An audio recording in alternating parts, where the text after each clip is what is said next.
Comment vous appelez-vous? Quel est votre prénom en particulier? Les noms de famille, vous savez, n'existaient pas. Il y a très très longtemps que les noms de famille ont commencé.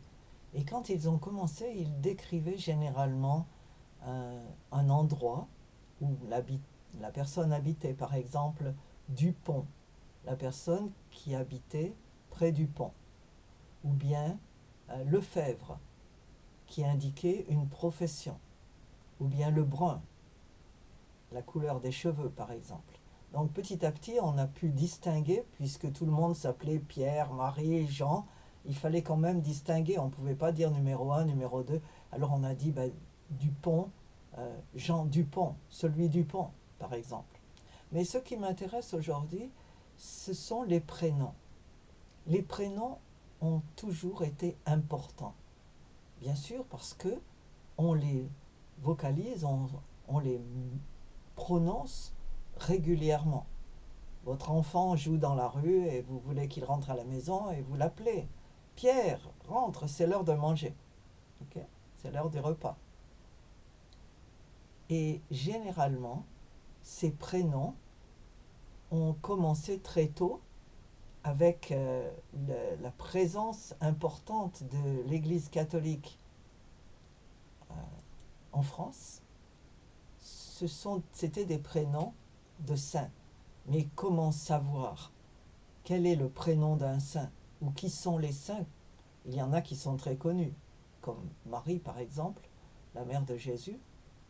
Mais la façon dont les prénoms se sont développés tient à la présence des almanachs. Un almanach, c'était un calendrier en carton, décoré, coloré, qu'on distribuait en fin d'année. Généralement, c'était dans mon village les pompiers qui passaient à la fin de l'année. C'était la tradition de ce qu'on appelle les étrennes, un petit cadeau de Noël. Donc, ils donnaient leur almanach avec une photo de pompier publiant ce qu'ils faisaient pendant l'année et, bien sûr, tous les jours de l'année, avec pour chaque jour un prénom de saint. C'est une tradition de distribuer pour chaque jour un saint.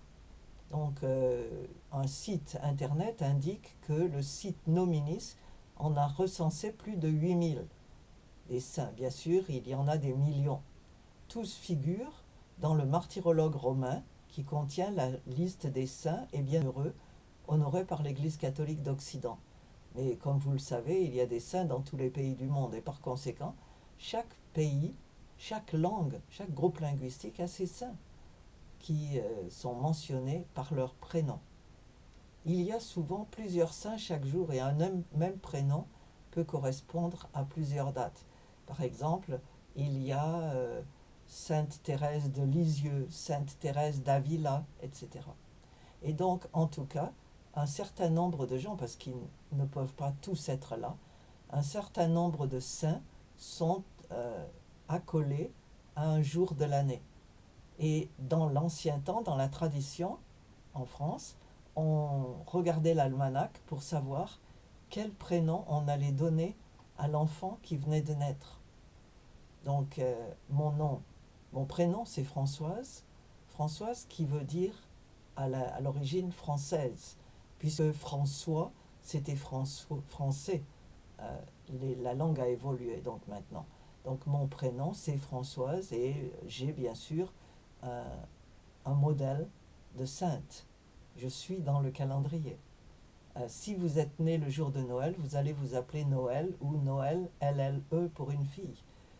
Il y a beaucoup d'autres prénoms qui se trouvent dans le calendrier et donc dans l'almanach en particulier, parce que les calendriers n'ont pas toujours les noms de saints à coller aujourd'hui. Donc c'est intéressant de savoir quel jour vous êtes né pour savoir quel saint était celui de votre jour de naissance. Si vous n'êtes pas catholique, vous penserez que cette histoire est inutile. Mais il est intéressant de savoir que vous serez probablement influencé par la vie de cette personne qui vous a été offerte comme un modèle. On n'est pas obligé de suivre ces modèles, mais c'est une indication de l'agglomération, de l'agglomérat entre le saint et le calendrier, et c'est aussi un signe, un symbole de l'intégration de la foi catholique à la vie quotidienne en France, pendant des siècles en tout cas, des siècles de chrétienté, où les saints ont été accolés à un jour particulier et honorés ce jour-là. De la même manière, aujourd'hui, nous découvrons qu'il y a des prénoms à forte connotation identitaire, donc ils ne sont pas forcément des saints au sens catholique.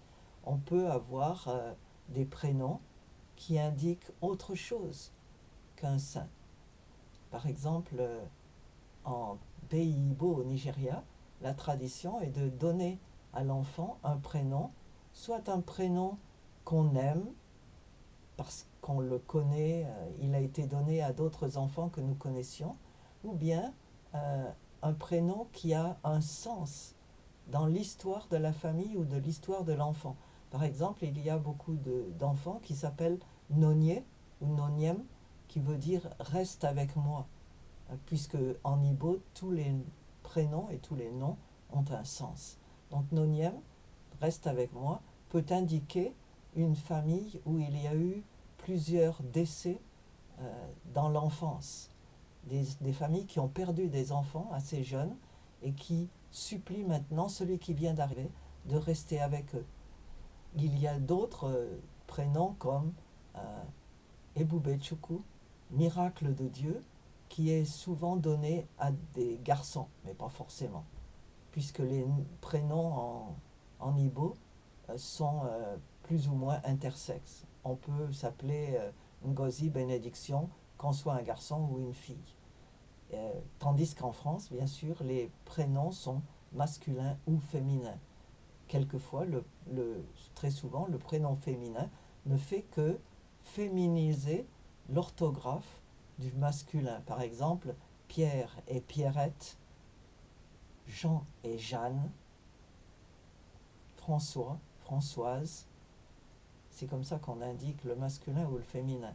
En Igbo, il n'y a pas masculin et féminin, donc le nom pose un plan de vie sur l'enfant, soit pour louer Dieu, soit pour supplier les esprits de ne pas reprendre cet enfant à la naissance, soit pour raconter une histoire de la famille. Par exemple, une famille qui désirait vraiment un garçon a eu plusieurs filles de suite, et chaque prénom indiquait de plus en plus une espèce de patience qui disait « well, c'est mieux que rien, ok, on est content quand même ». Mais finalement, le garçon est arrivé et ce garçon a donné l'occasion de louer Dieu encore plus. Comme Chukwuebuka, Dieu est puissant, Dieu est magnifique, Dieu est grand, il est plus grand que tout. Donc le prénom a une importance. Et je voulais seulement vous faire remarquer que les prénoms en France sont intimement liés à l'histoire de la chrétienté dans ce pays. La chrétienté fait partie des racines françaises, les racines judéo-chrétiennes. Et personne ne peut nier cela sans nier l'histoire. Alors, je vous conseille de prendre quelque temps pour réfléchir au sens de votre prénom.